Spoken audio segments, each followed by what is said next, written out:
Good morning, everyone. I took 2 days off.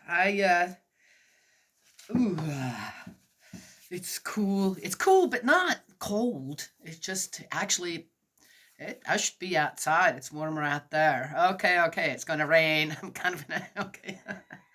A little bit in a hurry. What do you think, Gus? Huh? One should never be in a hurry when spending time with God. Oh, wait a second. I spend time with God every day, every minute, every second of my time, even when I sleep. I always felt like that. When I go to sleep, it's my body just rests and then my spirit soars. It's doing all kinds of things out there as well.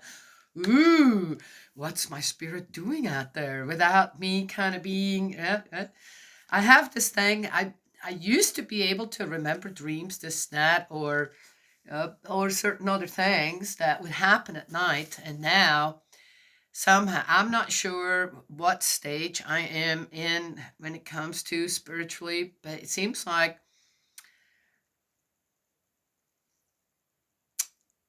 I can't. I wake up and I'm going, oh yeah, I got to remember this, and write it down or something, and then I get up and do a couple of things, and what was that I was going to write down?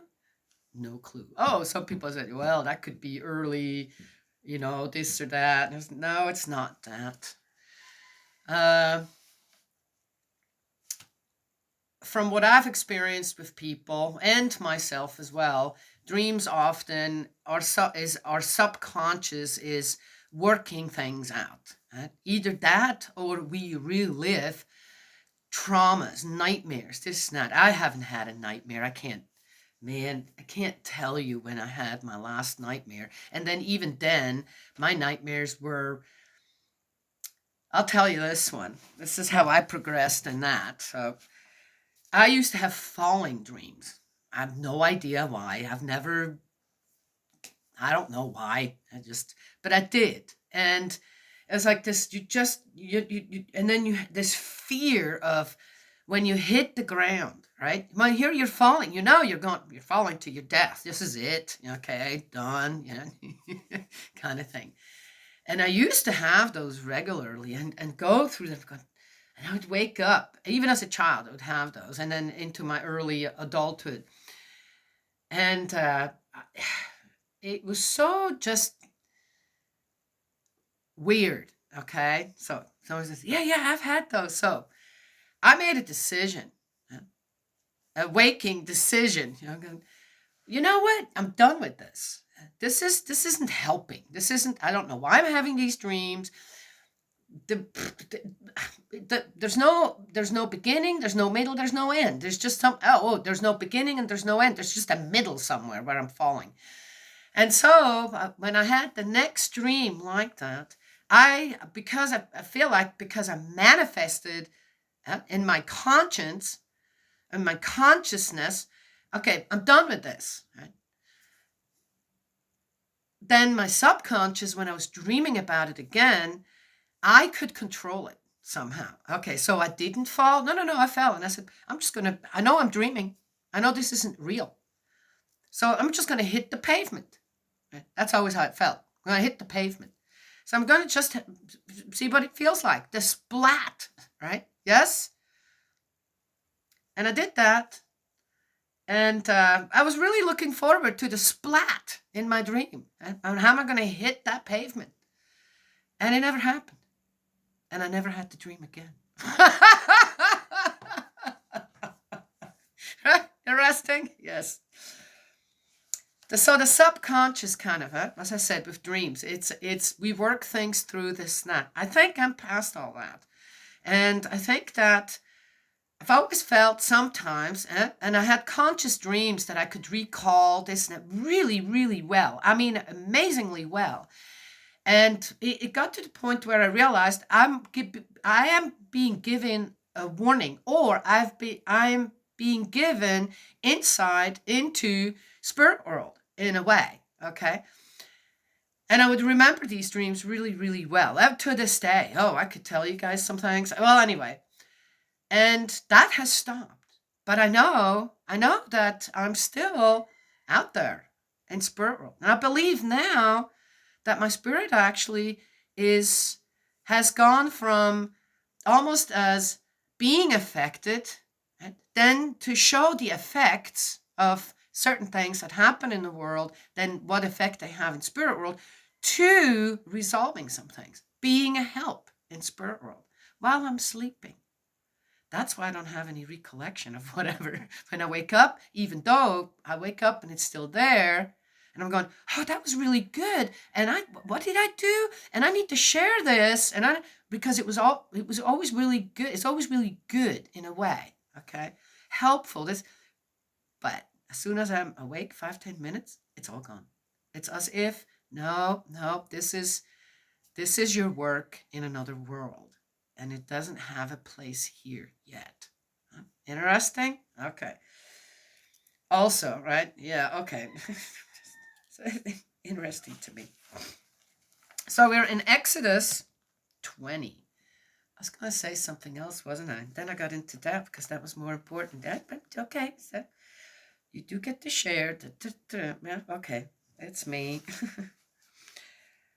Exodus 20, the Decalogue. Oh, I never went and checked out what that meant. Oh, today's the day. Oh, yeah, I took 2 days off. I had everything, anything, computer, whatever. I did pay my bills yesterday, okay. But otherwise, it was all off. The tablet was off. No, I didn't feel, I kind of had to force myself this morning. Okay.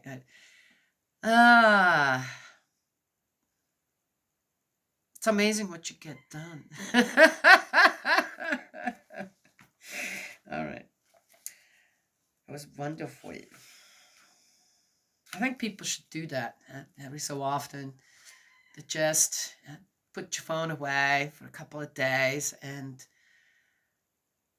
kind of regroup again in reality, right? Yes, pay attention to things around you. Really pay attention. I'll just say. Then God spoke all these words. He said, I am Yahweh, your God, who brought you out of Egypt, where you lived as slaves. You shall have no other gods to rival me. You shall not make yourself a carved image or any likeness of anything in heaven, above, or on earth, beneath, or in the waters under the earth. Oh, we're in the Ten Commandments, the Decalogue. That's what the Decalogue is, the Ten Commandments.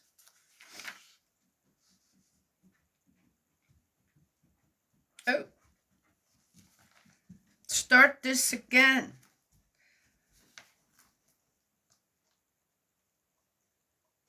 You shall have no, let's see. What was it? I am Yahweh, your God, brought you out of Egypt where you lived as slaves. You shall have no other gods to rival me.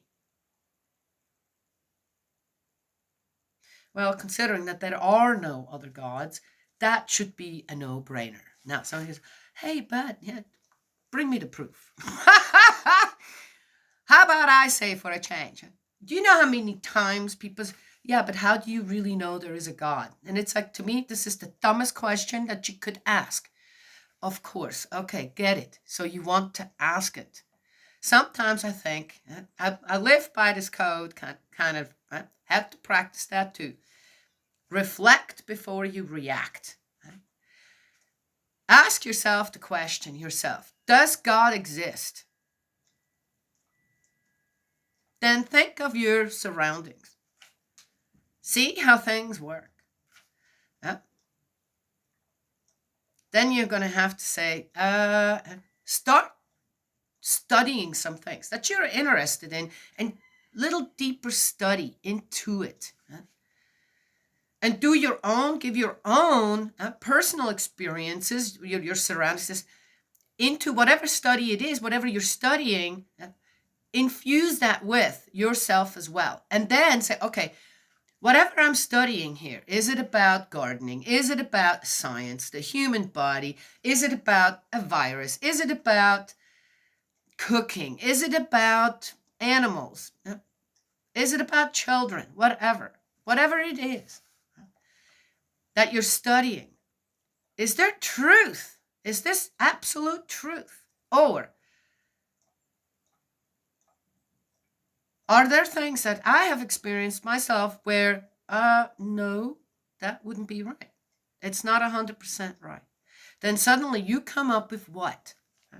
With your own identity on how you study things, how you view things.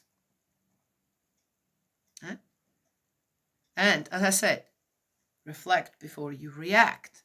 If you use just your experiences for something, that's not going to be right. It's going to be false. If you just believe someone else who's done all the studying, this, that, and sometimes it can't be 100%. Wow, this is really great study. This is absolute, yes, everything within me says yes, do it. Everything. You see, yes? Yeah, there's only one God. I have never found proof of any other gods. Except self-proclaimed per se, but all the stuff that goes with it, it would fall apart very quickly. Yes? Yeah.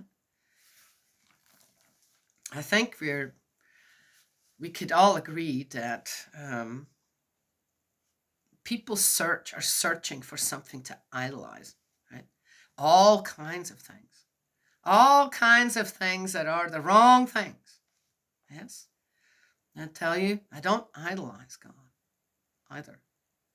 I respect, appreciate, and love God for everything.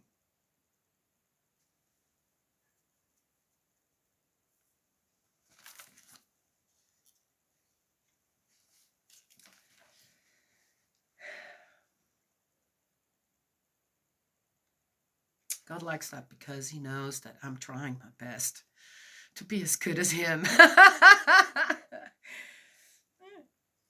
Which parent wouldn't love for their children to just give it their all, to be the best they can be and the best of what their parents are, right? Yes. There you go. That's a nice unity there. All right. Next. You shall not make yourself a carved image or any likeness of anything in heaven above, or on earth beneath, or in the waters under the earth. Well, there you go. You shall not bow down to them or serve them, for I, Yahweh, your God, am a jealous God, and I punish a parent's fault in the children, the grandchildren, and the great-grandchildren among those who hate me. But I act with faithful love towards thousands of those who love me and keep my commandments. It sounds so rough, right? Yes? It's a parent's heart. And sometimes the threats, one can't help it, right? Now, threats, warnings, right? Because I've experienced myself with my children on how others can literally try to destroy your children and override your parental rights. Okay. And I think that's exactly how God feels. Don't. Misery loves company. Here's another one, right? Yes? Yeah.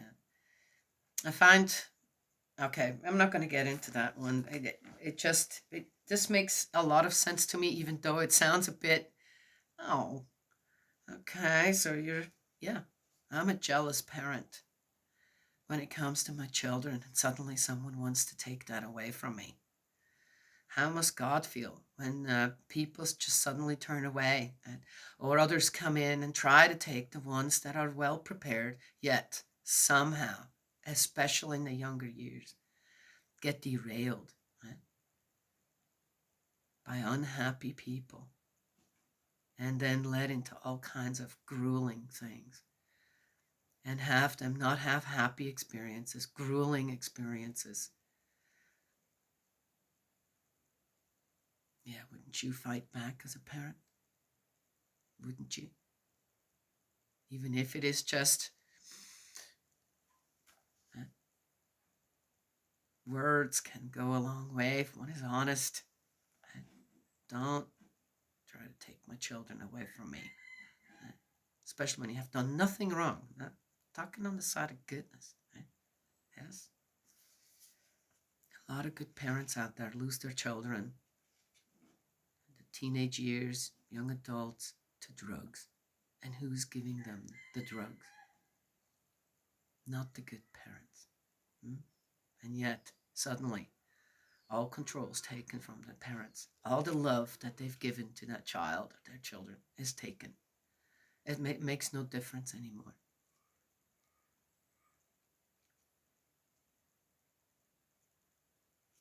Should make one angry as a parent when that happens. And yet you have to love your enemy, right?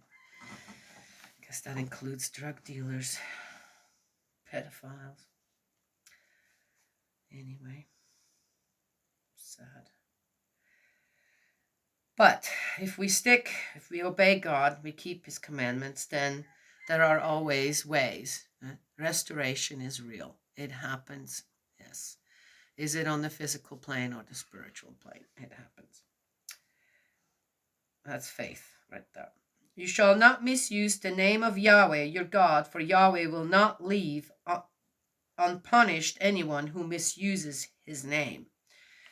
All right. I grew up, I was taught that means that you don't take God's name in vain, like cursing and cussing. It's not just that. That's a big one too, but it's not just that. There's a lot of people out there that use God's name for their gain. I don't need to say more, do I? Ooh. Remember the Sabbath day and keep it holy. For 6 days you shall labor and do all your work, but the 7th day is a Sabbath for Yahweh your God. You shall do no work that day, neither you, nor your son, nor your daughter, nor your servants, men or women, nor your animals, nor the alien living with you. Oh, For in 6 days Yahweh made the heavens, earth, and sea, and all that these contain. But on the 7th day he rested. That is why Yahweh has blessed the Sabbath day and made it sacred.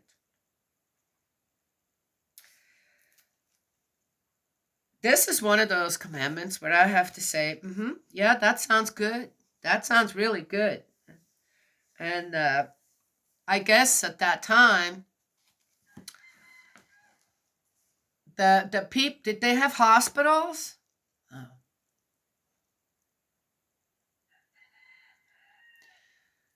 What else would there be? Okay, did they have police stations? Okay, what else? Hospitals, fire departments? What else? All right, anything that is an emergency, right? Yes, one can't help it. But then how have we progressed, right, as a society, and why would this not be possible anymore now? Unless, of course,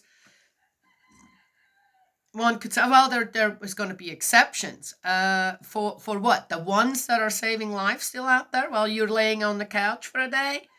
And yet, right, that's a commandment. We're supposed to obey. Right? Okay, so is there, well, who says that if you work in as I said, hospital, fire department, police department, there may be a couple other things.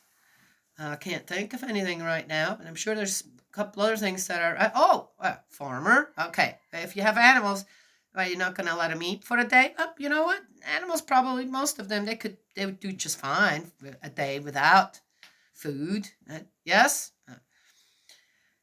Mainly it says, stay at home, take some time to regroup, right? And I think that for people who have to work, for example, on Saturday or Sundays, some have Saturday as the Sabbath, some have Sunday as the Sabbath. Oh, well, then why can't someone who has to work over the weekend have Monday as the Sabbath? Often we get 2 days off. Not everybody does. But by the way, guys, still not everybody does. Right? Yes? Yeah.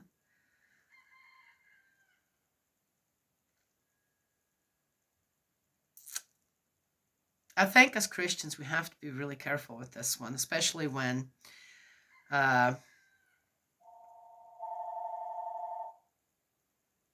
one has to, I'm not getting that right now, especially when one has to work on Sundays, which I had to as well before. And it's one of those commandments where I'm going to say, well, should we just throw it out? Because let me ask you, when you're going to church, okay, why do you need to go to Family Dollar afterwards? Or why do you need to go to a restaurant afterwards? Why do you, right? Is that an emergency? Is that not part of that commandment? Is it not? I think it is. That no, you don't. You everybody should get. Does Walmart have to be open?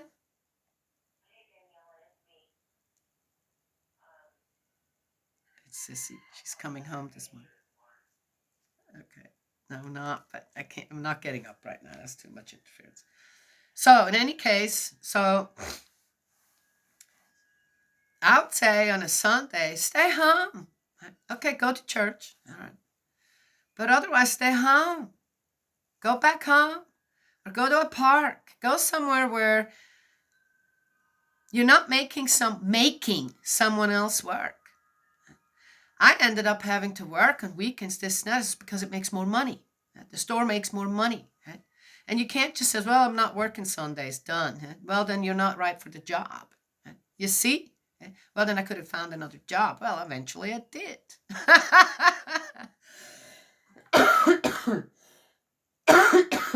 I quit. I quit all my jobs. I quit. I just quit. As I'm done. Not doing this anymore. Right? So, the stores would have to close. The stores would have to, one day, they can't close for one day. You know, I remember growing up on Sundays, there was nothing open. Oh, the restaurants should have been closed too. But that would be a day where they make money. Okay, is it all about money? Nothing according to, why would God put that in there? Have a Sabbath day. Well, it says, well, because he had 6 days of creation, and then the seventh day he rested. Kind of looked. What does it tell us? In a way, he's a therapist, right, to us. Look, after a week's worth of work, 6 days, 6 days, you sit back and you review your week. You review your work. You take that time. It's probably a good thing for our mental health, don't you think? Okay, all right. Anywho, these commandments aren't just there to make us, I gotta, if I don't, right? These commandments are all there to help us do really well in our lives. Okay. All right, next one. Honor your father and your mother so that you may live long in the land that Yahweh your God is giving you. Oh. Honor thy father and thy mother. Honor your father and your mother. We should do that regardless. And I know sometimes there are just disputes or this or that, or one doesn't get along with one parent or the other, or, well, how does it matter if they're here or in spirit world, right?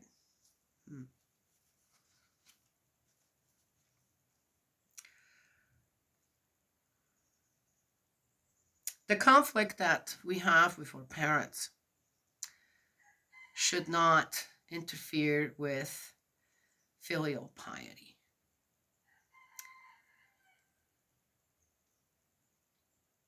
That's what I believe.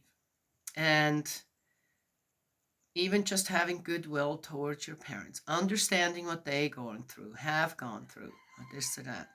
Yes, you keep that filial piety isn't just for your parents. It's for you yourself.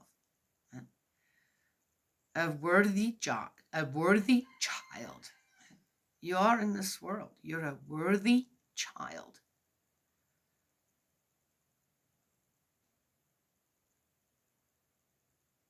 And the worthy child honors his father,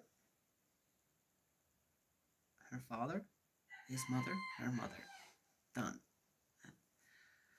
And that goodwill, again, things need restoration in so many families. It's just what it is. Yes. So it's not, again, a commandment where you had bad parents or this or that. How can I? My parents didn't love me. Why should I love my parents? Aren't you then exactly doing what your parents did? Here it is. Honor thy father and honor thy mother. Done. And you get to do that any which way you want to. By just remembering them, by saying a prayer for them, by spending time with them. If you had loving parents, this not just our having them, then, well, already, yes. But this is a difficult one for the ones that struggled with their parents, right? Yes. Or maybe the parents struggled with you, right? Yes. Don't give in to discontent, being discontent when it comes to your parents. Just make the best out of it as a child of theirs. As I said, that can be done in many different ways. Basically, I'm telling you, don't carry hate for your parents in your heart. Develop that love towards mom and dad, regardless. There. That's it.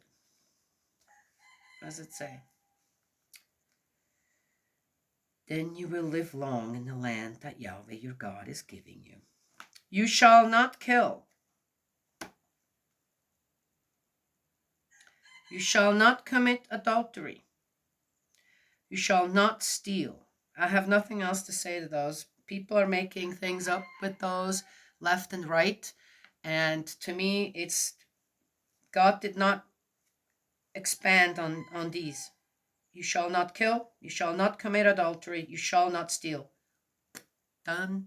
There's no extra explanation, and I don't need it. I hope you don't either. You shall not give false evidence against your neighbor. You shall not set your heart on your neighbor's house. You shall not set your heart on your neighbor's spouse or servant, man or woman or ox or donkey or any of your neighbor's possessions. Self-explanatory. Seeing the thunder pealing, the lightning flashing, the trumpet blasting, and the mountain smoking, the people were all terrified and kept their distance. Speak to us yourself, they said to Moses, and we will obey, but do not let God speak to us, or we shall die. Is that why people have such a elusive kind of idea about God? Because it's right here in Exodus, oh, the people again. No, that's way too scary. Some people are really scared of thunderstorms. That has its reasons, but I don't know why. I don't want to be out there in a thunderstorm because I have a feeling that I would be one of those people who would attract lightning, okay? But if it weren't for that, I have danced with my children, my grandchildren, out in the rain, okay? No lightning. I mean, in big storms. I've walked through the woods in storms where I thought, I better get home because branches are flying. So for safety reasons, right, I'm not going to be out in the storm. But as far as from the porch, standing outside and watching a storm, I've had children here. Oh, they were so scared. And I said, okay, well, let me fix you something where you can go and you just listen to the storm. I'm going to go and stand outside. I said, it's beautiful. And my excitement over the beauty of the storm got those children to come outside. And they were kind of huddled right next to him and looked and I said, isn't this beautiful? Look at this. I said, look at the power of God. Look at the power of the weather. I said, it's beautiful. Okay. All right. We're just talking. We're not talking a disaster now. Okay. And they would come out of that. Oh, yeah. Oh. I had one, my little dog, Maddie. Oh, thunderstorms would happen. Oh, that was not, no, she was somewhere underneath this or that. And we had Lance, who every thunderstorm, it didn't matter, lightning, thundered, I mean, the rain just coming down. He was out there going up and down in front of the pond and barking, just barking at the sky, right? Barking at the sky. Yes?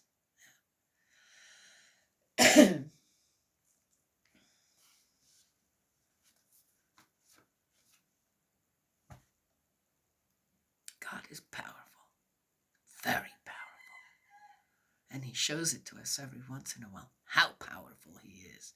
Well, the weather, you guys can say whatever you want. I get it. I know. Certain moisture, certain other things in the climate, in the weather, cause storms. Yet, still. That was also put into place. How? By whom? Why? Yes. See?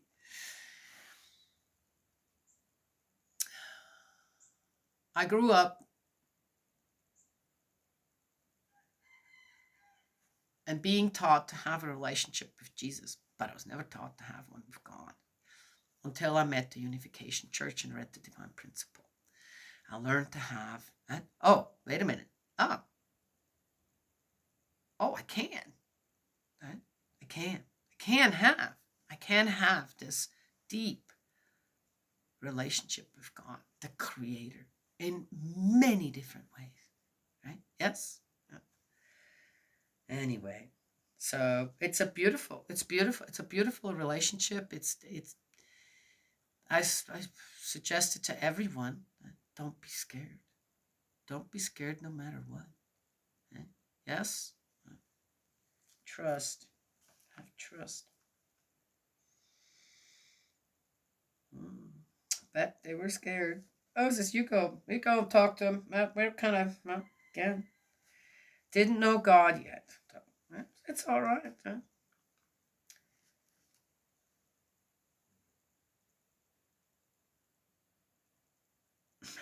Shotai. Moses said to the people, "Do not be afraid. God has come to test you, so that your fear of him being always in your mind may keep you from sinning." So the people kept their distance while Moses approached the dark cloud where God was.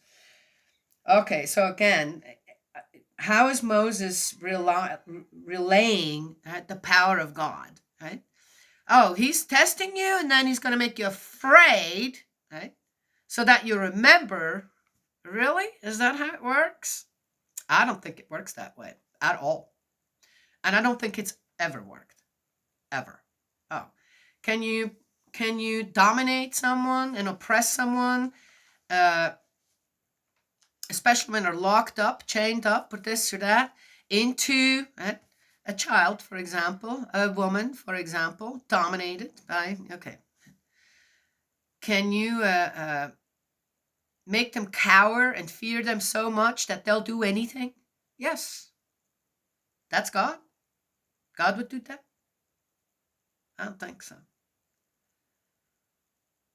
I think that any parent that protects their children with their power, the power that they know that they have to protect their child, right, is their size. How big is a baby? How big are you when you have a child? Right? Yes? Yeah. So I think this was more, God wanted to show the Israelites, look at what you're protected by. Huh? Don't be afraid. Don't be afraid. And if you obey the commandments, the words of wisdom, that'd be nice. The words of wisdom I'm giving you, then you're going to do well, and I can be there with you. Right? Yes? Makes sense to me. Probably not to others, but it makes sense to me. But here, while Moses approached, well, they kept their distance while Moses approached the dark cloud where God was. The Book of the Covenant.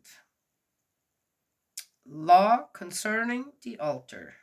Yahweh said to Moses, tell the Israelites this. You have seen for yourselves how I have spoken to you from heaven.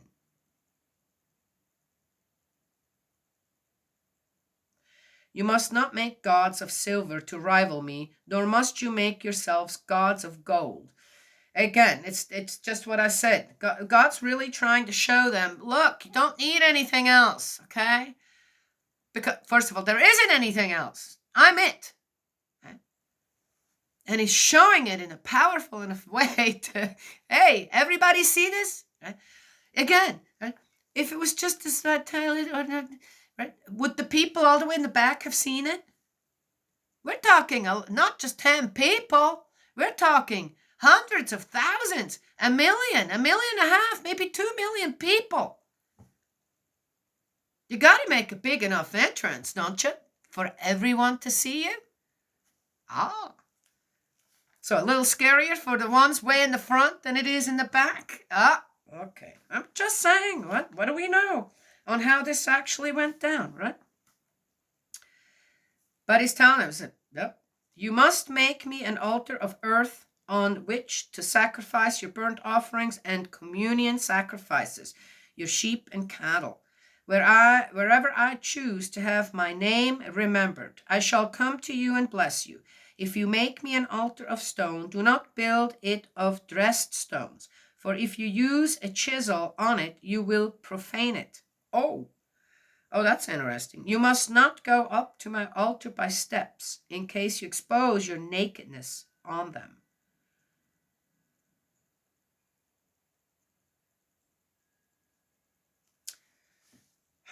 Interesting. God would like for us to express our gratitude and the remembering of him in the absolute most natural way, unaltered. Interesting. Reminds me of the original mind. Yes? God can have give and take with our original mind. Anything that we add to it that distorts that, he can't be a part of anymore. Whoa. That's very interesting. All right, I've got to go. It looks like the wind's taken up a little bit. Yep. And it looks like the sun's trying to shine through, but isn't. It looks like it is going to rain maybe today. We were supposed to have a weather front come through yesterday, but it didn't. It was nice and warm, and it's warm out there. So I guess we got the Sahara wind coming through or something. So I have to make some decisions to make today on what I'm going to do. According to if I let the animals out or not. Decisions, right? Yes. I think over here, then I'll go to the barn, and often I get to the barn and suddenly something changes and I change my mind about it, right? You know what? I can, and here comes the sun. Here comes the sun. Da, da, da, da.